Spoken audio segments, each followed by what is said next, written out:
নমস্কার বন্ধুরা, হাসি বাঙালির গোপাল ভাঁড় সিরিজের নতুন গল্পে আপনাদের স্বাগত।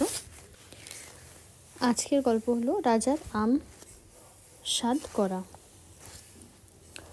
একদিন গরমকালের দুপুরে রাজা কৃষ্ণচন্দ্র সুস্বাদু আমের পেটি উপহার পেলেন। উনি তখন ভাবলেন গোপালের বুদ্ধির যাচাই করবেন। রাজা গোপালকে বললেন, গোপাল, এই আমগুলো খুব দামি, তোমাকে আমি একটা দিতে পারি যদি তুমি আমাকে দেখাতে পারো তুমি এর যোগ্য। গোপাল হেসে বলল, মহারাজ, আমাকে কিছু দেখাতে হবে না, আম নিজেই এটা দেখাবে যে আমি এটার যোগ্য।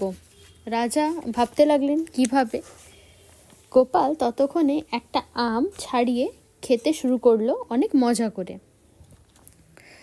তারপরে গোপাল মহারাজকে বলে, মহারাজ দেখুন, যদি আমি এটার যোগ্য হতাম না তাহলে আমটা আমাকে নিজেই মানা করে দিত। এটা শুনেই সব সভাসদরা খুব জোরে জোরে হাসতে লাগলো। মহারাজ বুঝতে পারলেন না কী থেকে কী হয়ে গেল, আর গোপাল ওনার দামি আমের পেটির থেকে একটা আমও খেয়ে ফেললো। এইটাই হচ্ছে গোপালের বুদ্ধিমানী। গোপাল কখনোই নিজের বুদ্ধি আর বিবেক ছাড়া কোনো কাজ করে না।